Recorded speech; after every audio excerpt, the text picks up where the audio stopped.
Hello and happy June to everyone. Today we are having Lama speak, and we're super excited to have you guys present. So I'm going to share some announcements. First one is our in-person meditation retreat. There it went. Next, we are on Saturday, July 20th, the summer pop-up virtual workshop. Saturday, June 29th is the other one. And then there's an in-person virtual retreat, October 27th through November 1st in Connecticut, and the sign up for that will be later on this summer. That is all I have. We ask that you will become a member if you are not already a member. And with that, I will turn it over to Minta. Hello, everyone. I just wanted to mention that we are going to have a new date for our day-long retreat. It was going to be next Saturday. We've postponed that till September 21st. So if you've already signed up for that retreat, you got a letter from me. If you have any questions, don't hesitate to email me. Otherwise, if you hadn't decided yet, you got a couple more months to decide. So hope you can join us on September 21st for our day long, and we will have a formal announcement probably next Sunday so that you can see that. But the registration links are all on our website, zogen.org. Those two summer pop-ups coming up are going to be great, so hope you can join us for that. And with that, I will turn it over to Lama. Good morning, everybody, or whatever time zone you think you're in. Time and space are so relative, it seems. What's the old saying? Time is funny. Something like that. It's a beautiful Sunday here, the day of the sun. A great day to shine the light, to be the light, to appreciate, enjoy, and share the light with a capital L, for lack of a better word. Whatever we call it, it's even more sweet. Hard to express in words, but definitely present and with us and available. Thank you for technical help, for announcements, for bringing us together, and for joining. And let's have a moment of silence for all the suffering and wars, droughts, unbelievable hot weather afflicting people around the world. My friends in New Delhi said it was 125 degrees a few days ago. New Delhi, India, that is, not Delhi, New York. And I said, is that Fahrenheit or centigrade? Whatever it is, it's hard to comprehend. They said, don't worry, we have air conditioning now in our old age. As long as the electric doesn't go out, which is common in third world countries in case.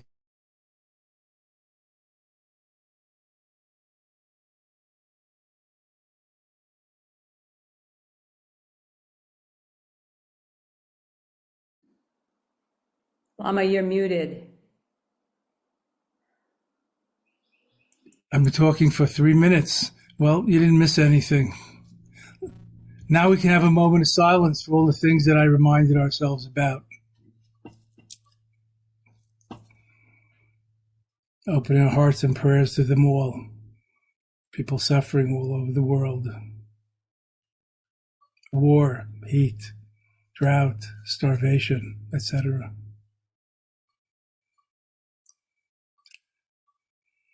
Sarva Mangalam. May all experience well-being and ease. May all be happy.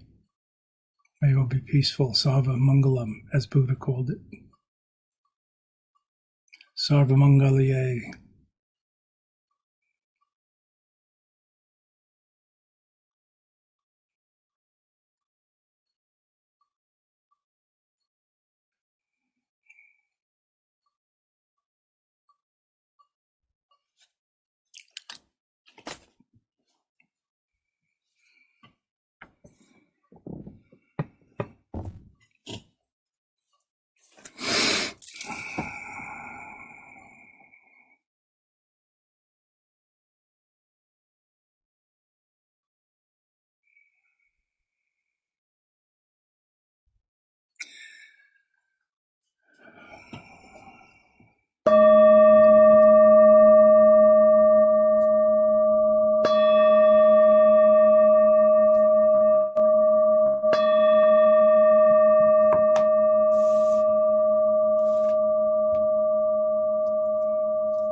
To all you Dakas, Dakinis, and Dharma protectors, we offer the 5 meats and the 5 wisdom nectars, maintaining Samaya with Truth Guardian, Vajrakalaya. May all beings realize and attain the 5 kayas, the rainbow body of perfect enlightenment according to the Dzogchen tradition. The great transference, rainbow body, from salmon to Rigpa, from small mind into Buddha heart mind. Being there while getting there every step of the way. That's Dzogchen. Great transference. Don't overlook it, Imaho.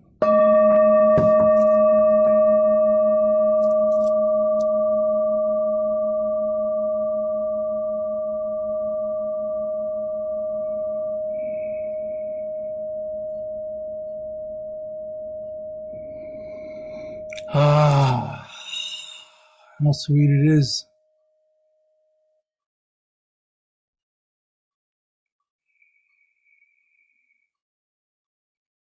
Just sitting, just breathing, just being.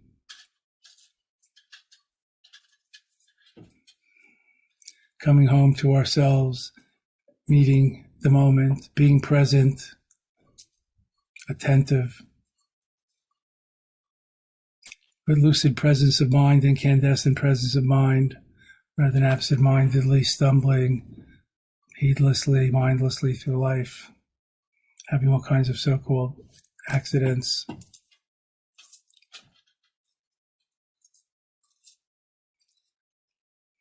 Just sitting, or if you happen to be standing, or lying down, try not to fall asleep.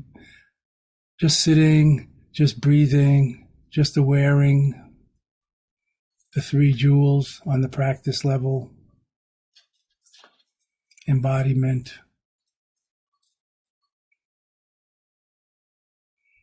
flow or energy, incandescent present awareness, the 3 jewels of the practitioner.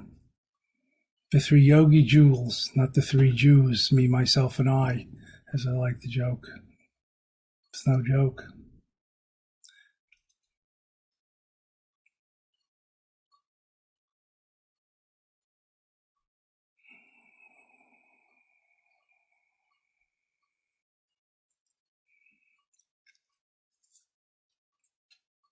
It says in the Dzogchen Tantras, this world is the 3 kayas. This threefold universe, or trichilocosm, this threefold universe is actually the 3 kayas of form and embodiment, of energy and vision and experience, and of the essential spiritual nature or Buddha mind, whatever you want to call it, the clear light. Isn't that amazing? In this short and direct path, the direct portal, direct access to nowness, dare I say, nirvana now, Buddha now, the fruit now, not being a fruit, nut or flake, but the result, the delicious fruit, the benefit, the fruit basket of gold at the end of the rainbow path.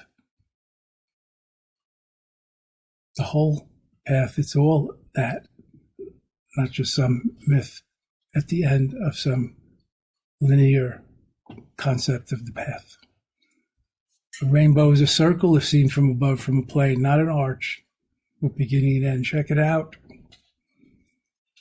Being there, being here, being there while getting there every step of the way. The word here is in the word there. This isn't just wordplay, folks. Let me comment on that. Being there while getting there. The word here is in the word there. By quoting from the Dzogchen Pith Instruction lineage from Patrul Rinpoche, I can't remember who he's quoting it from the past masters. It's so close that we overlook it. It's not outside ourselves, so we can't get it anew. or shall I add, from the shopping channel or Amazon delivery. Third, it's so clear, so self-evident, so transparent that we see through it or don't notice it. Like the fish doesn't really know the water that it's in, that it lives in and by. And fourth, it's too good, seems too good to be true. We can't hardly believe it. You can look it up. It's called The Four Deviations from the View. It's in Patrul Rinpoche's teachings. I think it's in Sogyal Rinpoche's Book of Living and Dying in Chapter 10, the Dzogchen chapter. Look it up. Chapter 10 of Sogyal Rinpoche's bestseller, Tibetan Book of Living and Dying. The Four Deviations from the View. How interesting. In the Hasidic tales of mystic Judaism, it's called The Treasure Beneath One's Own Hearth. The poor family that doesn't know the treasure is beneath under their hearth or in their heart, and digs and looks and invests and seeks everywhere else. It's a universal theme. It's not a secret. It's not a Buddhist message. It's universal, timeless wisdom about the light within, the divine, inner divine, the Buddha within, whatever you call it, the Christos, not Jesus of Nazareth, but the Christos itself, the spark, the Christos, the divine flame, the offspring of God in one's own heart, the Godhead, God's pied-à-terre in each and all of us, all creatures, children of God, not just human creatures, whatever people say. All creatures, children of God. That's not just Buddhism or Hinduism either. Look it up.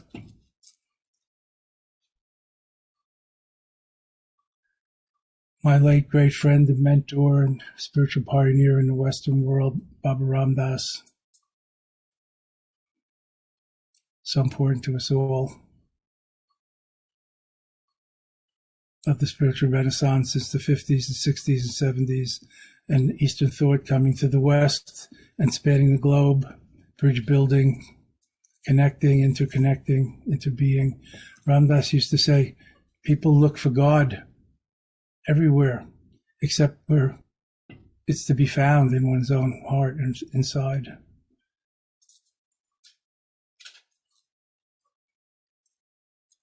Another one of his quips or jokes or wise sayings was, most of us seem to be wondering if there's a God, where is God, how to find it, chasing it. But God's really looking for us and chasing us. If we just stop, we might get caught, we might benefit. We could arrive where we are just by stopping, not by running faster on the gerbil wheel, the wheel of samsara, a vicious cycling again and again, going around and around, spinning our wheels and just going deeper into our rut.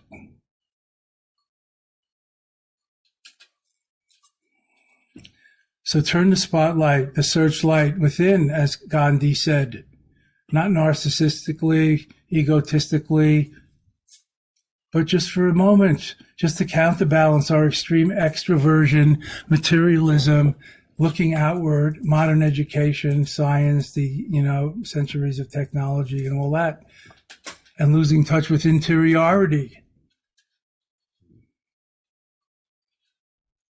Being scheduled all throughout the day like children, seem to have forgotten how to play. They always have to be doing something and be stimulated or whatever you call it. Play. Life is play. Even one of the greatest scientists, I can't remember which one, said, it might have been Einstein, it might have been Alfred North Whitehead. I don't know if you've seen one, you've seen them all in the movie, I mean. Actually said that life was like a beach, and people like us, scientists and evolutionary thinkers, are just like children playing on the beach, picking up shells or whatever's there, starfish, seaweed, anything, with great wonder, like children on the beach. It's not a great image of the great scientists going through life, inquiring, open, with awe, enthusiasm, excited, rapturous, playing like children in the sandbox. I like the beach metaphor. I love beaches and water. Our inner world is so much bigger than the external world, no matter how big our life seems to be. Check it out. Few of us can be astronauts, leave Earth's gravity field in orbit or whatever. But most of us, I hesitate to say all of us anymore, most of us can be psychonauts, Dzogchenauts, explore infinite inner space. So rich.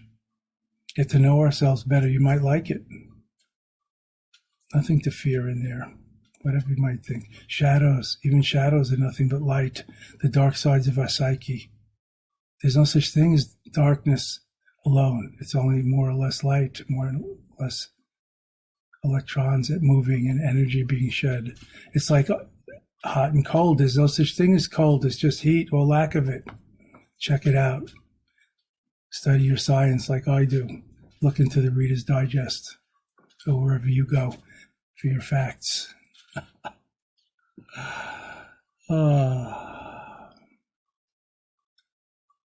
Awareness practice puts us in touch with the facticity of being, as Tibetan pioneering translator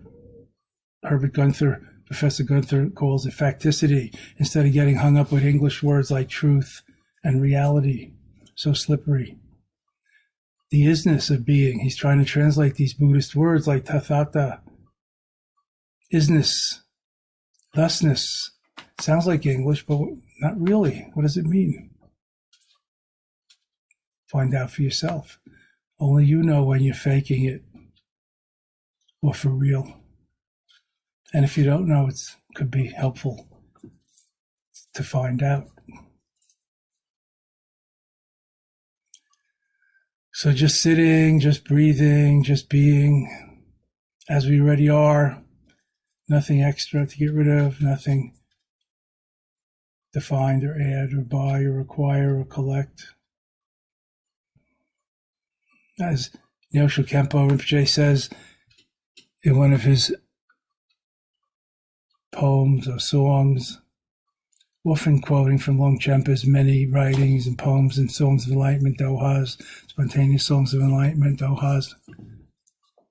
Why get lost in the jungle-y forest of views and philosophies, sophistry and doctrines, chasing the mere footprints of the great elephant when it's already sitting at home in front of your hearth?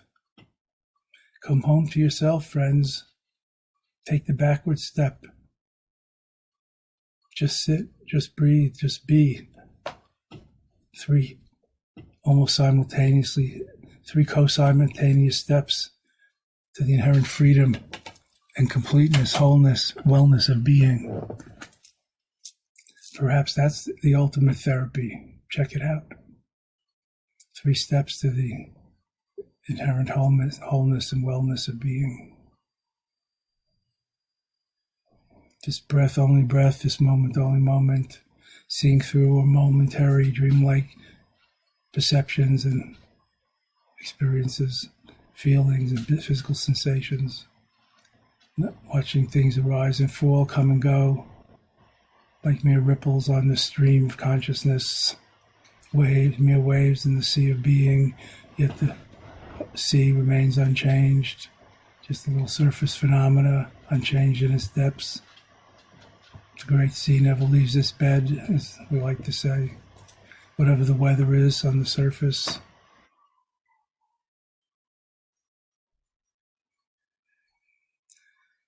Rocking the true nature of the heart-mind, the spiritual mind, whatever you call it, chitta in Sanskrit, sin in Chinese, heart-mind, not just intellect and not just emotions. Heart-mind, chitta. Consciousness, unconscious, and all the other possible states. Buddha delineated 52 states of mind. Check it out in the Abhidharma, the higher teachings, the Abhidharma.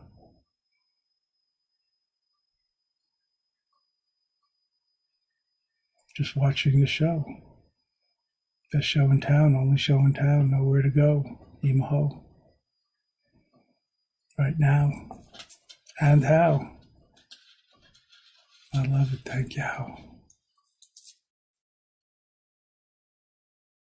No need to try to get into the Tao. The Tao is flowing through each and all of us right now. Flowing through each and all of us right now. It is the path from which one can never fall.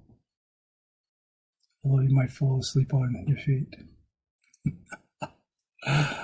Imaho, a wakefulness is all, the way, the truth, and the light, the life of enlightenment, the end of suffering, in harmony and love with all,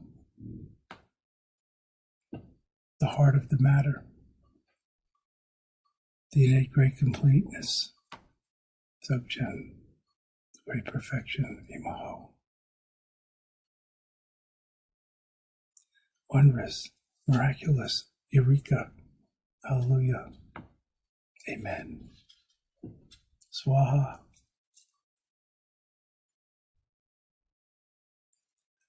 Ah.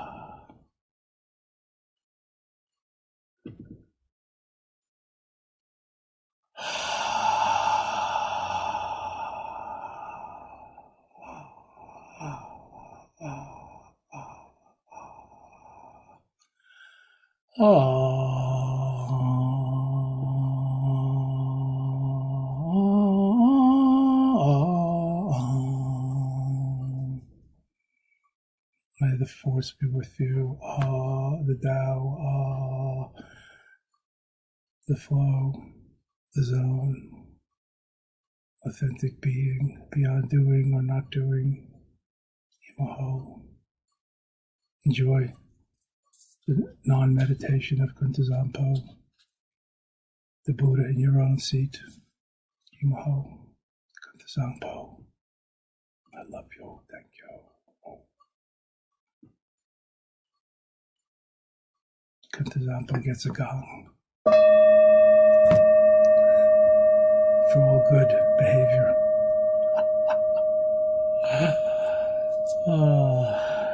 Thank God for the Dharma. That's what I always say. Non-theistic as it may seem to be.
The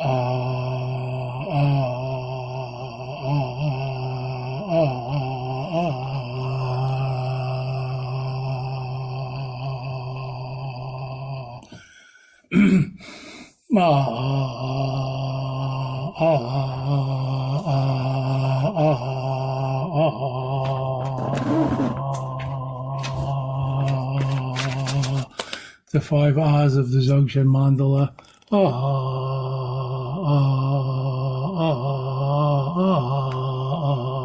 With a big exhalation. For the fourth time.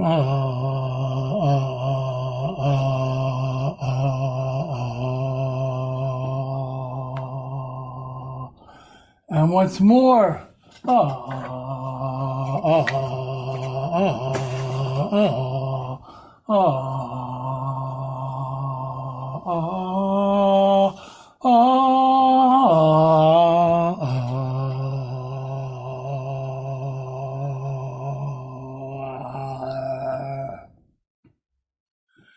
Turns inside out like a bubble in the sea.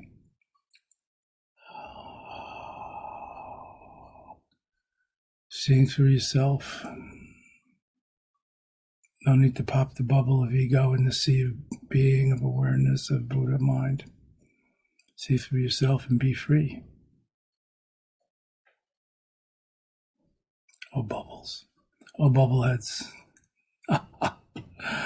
I wonder if there's a Buddha bobblehead. Who knows? Probably in Hong Kong. The big out breath, emptying yourself. The less of me, the more room for thee. Lord Buddha, if you like, or just sacred other, I thou. Into meditating, co-meditating, into being, interdependent, interconnected, aligned, balanced, harmonious,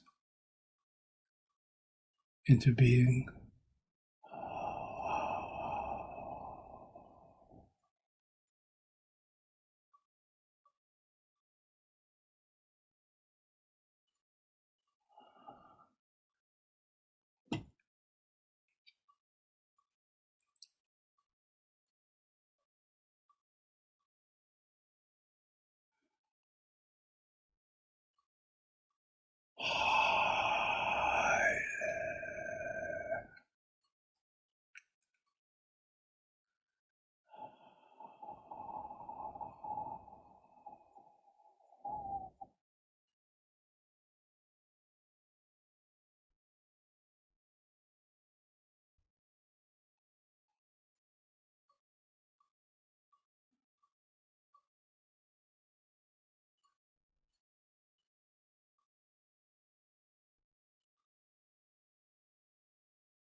Om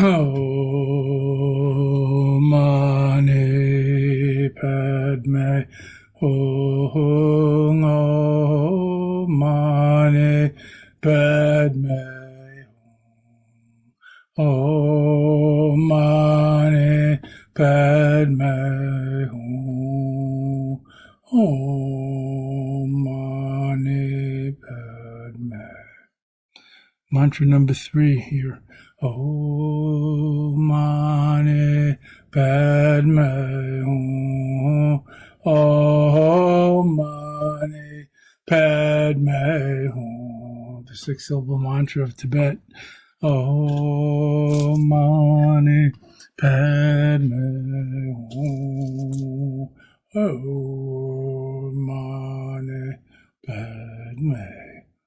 The Dalai Lama's mantra, the Great Compassion and Love mantra, Chenrezi's mantra, Kuan Yin's Om Mani Padme Hum. Om Mani Padme Hum. Om Mani Padme Padme. Avalokiteshvara Bodhisattva's mantra. Om Mani Padme Hum. Om Mani Padme Hum. Literally, the jewel in the lotus, or the Buddhas within our spiritual unfolding, our hearts blossoming. Om Mani Padme Hum. Look deeper, friends. Om Mani Padme. Om Mami pray me home. Om Mani Padme Hum. Om Mani Padme Om Mani. Om Mani Padme Hum. Om Mani Padme. Love unconditional, divine. Om Mani Padme Hum. Om Mani Padme Hum. Om Mani Padme Hum. Om Mani Padme. Breathing it out, breathing in, flowing freely. Love. Oh, from the heart chakra. Om Mani Padme. Om Mani Padme. Om Mani. Om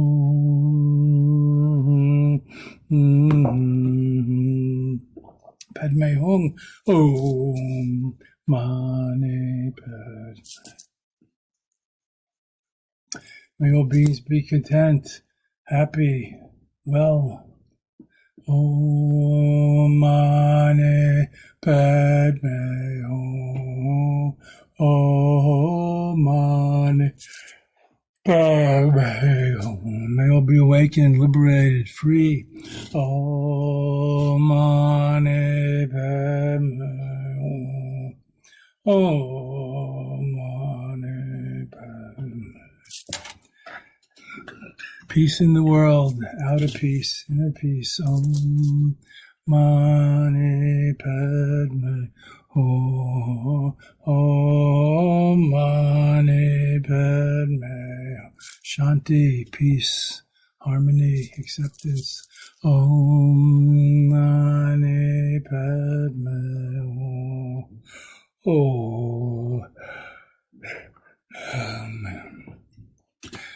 Love for one and all, beginning with our loved ones.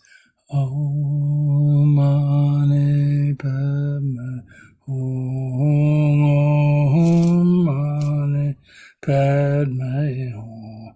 And then radiating outward in concentric circles of loving, feeling the warmth in your heart, in your heart chakra, in your chest.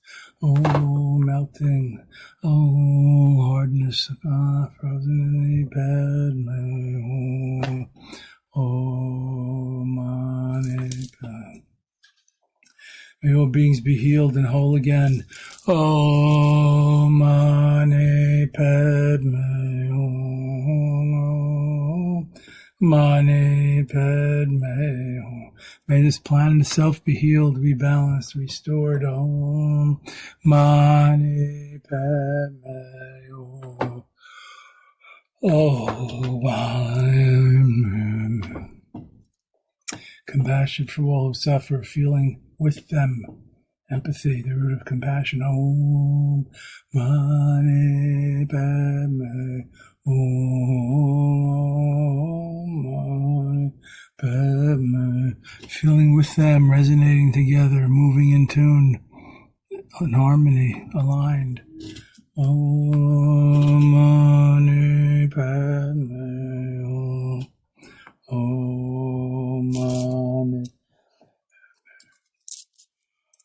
Om Mani Padme Om Mani Padme Om Mani Padme Om Mani Padme. Love for all beings, or like our own family, who want and need the same as we do, but are pursuing it through different ways. Love to one and all. Shanti, peace, harmony, acceptance, patience, forbearance. Shanti.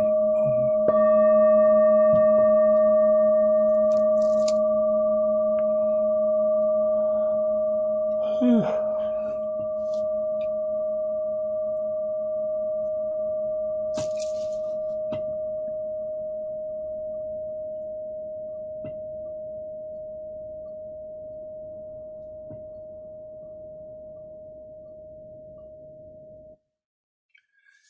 We are the place where Buddha and God and the light shines through. They and we are one, not two. They need us where and as we is. We need not think, nor plan, nor whiz, when we can be relaxed, flexible and free, but work their plan of love and edification through we.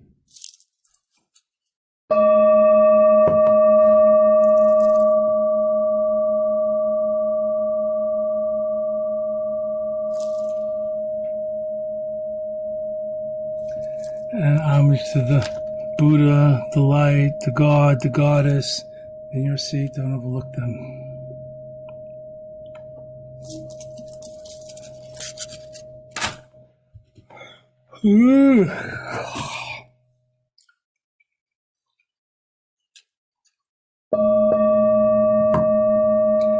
Wake up, Surya.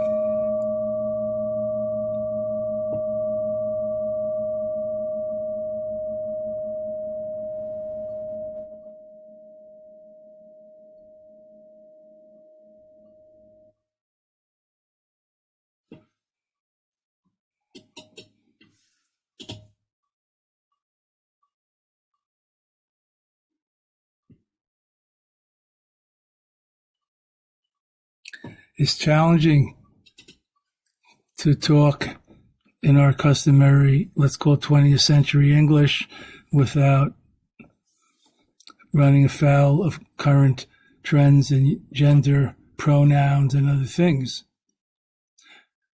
Not to mention, in this great materialistic, scientific, over-information era, secular era, discussing religious, spiritual, mystical, and philosophical things.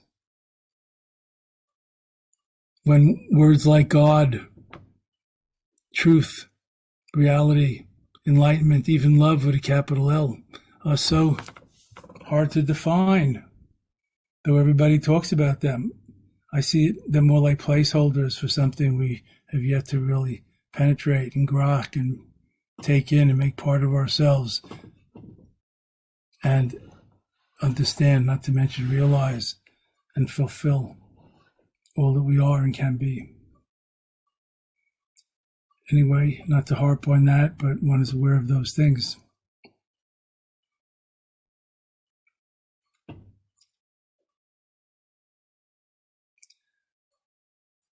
Any questions or sharing, please? Dory, do you have anything in your bag, in your saddlebag there? Yes, there's one question that was sent, and it was about the rainbow body. Just to talk more about that, is it some kind of ultimate state? Does it mean there's no more incarnation after you achieve that? That's a very good question. I don't know if it's entirely. I'm looking around for a book cover or a picture.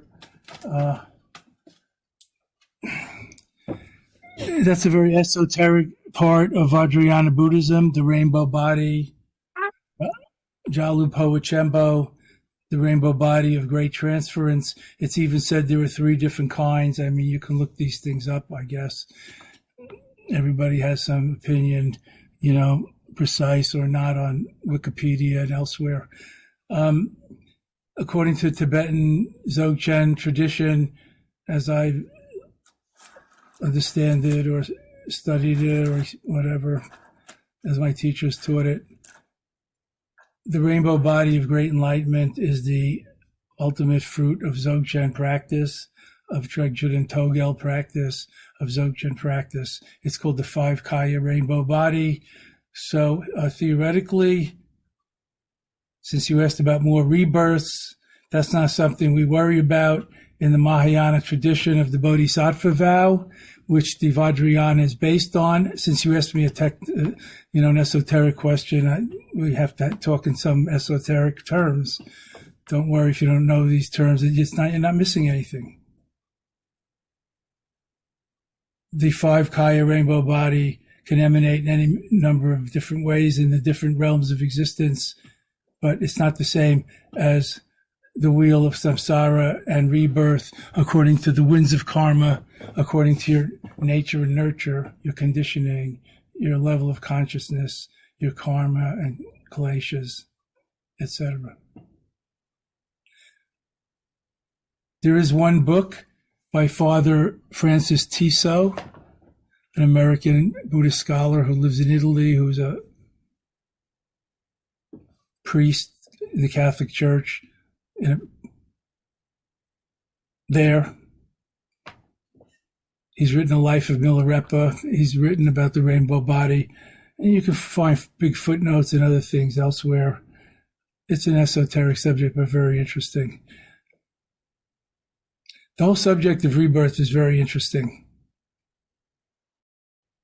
Since you asked about this in the Theravada Sutras, the goal seems to be, or is often said to be, becoming an arhat, no more rebirths, which is not quite being a full Anuttara Yaksam Bodhi Buddha, fully unexcelled Buddha, but this is kind of splitting hairs for most of us. Anyway, no more rebirth is not something we aim for and think about that much when we take the Bodhisattva vow, to think about others before oneself and think about universal enlightenment, not just individual enlightenment. Not to mention Vajrayana Tantra, non-dualism, and so on. And in the Vajrayana, there's pure lands, Buddha fields, celestial fields, whatever you call them, pure lands, usually translated as, like the Western Pure Land of Sukhavati in Sanskrit, Dewachan in Tibetan, where the Red Buddha Amitabha lives, presides, where Chenrezi lives, Avalokita, the Eastern Buddha field, and so on. But in the Dzogchen tradition, we talk about the Dzogchen Buddha field of the here and now, which is not in any direction, and on the other hand, not directionless either. It's kind of everywhere and nowhere. So that's a few thoughts on this matter. If you're interested, you can look it up more. Even in recent times, there have been a few examples of the rainbow body of great practitioners. I'm not going to say lamas. There are some who are not lamas. There are some who are women. There are some who are not, lamas, who achieved this rainbow body. Namkhai Norbu Rinpoche has written about this in some of his books about his teacher in Tibet or Eastern Tibet or Bhutan who achieved the rainbow body. And I think his body shrank to the size of a forearm or thermos or whatever image they give. Sometimes everything disappears into the rainbow light except the teeth and the hair. Very good. Yeah, there was some more questions if we have time. Thank you. Yep. What exactly accumulates karma? Is it the kayas? I didn't hear the last word. Is it the what? The kayas? No. Since Okay. you use a Sanskrit word, it's the Atma. It's the Pudgala. It's the individual. It's the conditioned being who somebody just asked about rebirth and not rebirthing anymore. It's the individual being. It's the mind stream, some people call it. You know, the word mind is a little slippery in Buddhism. It's the consciousness. It's the, there's a lot of debate, discussion, investigation, opinions, knowledge, I guess, hair splitting also in Buddhist philosophy about what carries the karma. If there's no separate self, then what is reborn? If there's no Atma, if there's an Atma, then what is reborn? And what carries the karma into the next life or even in this life from one day to another? So karma is carried or is, it's not really something separate. It's like what carries the waves on the ocean but the water, but it's all H2O. So you can say there are waves being carried, or even more graphic, what carries the icebergs but water, but it's all H2O. So this is my example. There are other examples. Even some difference of opinion. What carries the karma? If you study with learned teachers who go into these things and philosophy, I'm sure you could look it up in Dzongsa Khyentse Rinpoche's teachings or Bob Thurman's entertaining and highly learned, amazing Dharma talks and podcasts. He must have some workshops or, you know, audio cassette recordings or whatever you modern people use about karma, the individuality, the relative and absolute self, what carries the karma from birth to birth and so on. So some people call it a substratum, but I'm going to go with my image of the water. What carries the icebergs but water? But it's in a different state, so it seems a little different. But it's H2O all the way through. What carries the waves? So karma is itself momentum. What carries momentum? So it's a kind of momentum. Conditioning is momentum. So there's psychological conditioning that conditions our psyche in its different parts. There's physical conditioning that conditions our muscles or other things. Brain science has emerged in recent, issues of the Reader's Digest I've noticed, so I'm up on it. You know, neuroscience and all that about the synapses in the brain. If you create habits by doing the same thing or having the same thought or feeling again and again, then the electric current sparks between the same synapses, just like water goes through a trench instead of the raised field around it. You with me? So that's like physical conditioning at an energy level about electricity and so on. But physical, so conditioning. Karma means conditioning, action and reaction, causation, reactivity. The real question, which you kind of implied, I can't even remember if you asked it or not, is who or what is reborn if there's no separate self. But time is running out, and I can't remember who or what is reborn. So I'm gonna bug off. Like the other day, I was talking about the 5 hindrances, and I only came up with 4. But I said, that's more than enough. For me, that's holding me down enough, limiting me enough. We'll get to the subtleties later, maybe, I hope. Is there another question, or is our time for the guide's head? There are more questions, but I believe we're out of time. So we'll table Good. that for next Great. time. But Thank we appreciate you as always, and everyone you. have a great week. I appreciate you. And come to our in-person residential retreat in October in New England, in Connecticut, at the Wisdom House. Be there or be square, as Boo might have said. Love.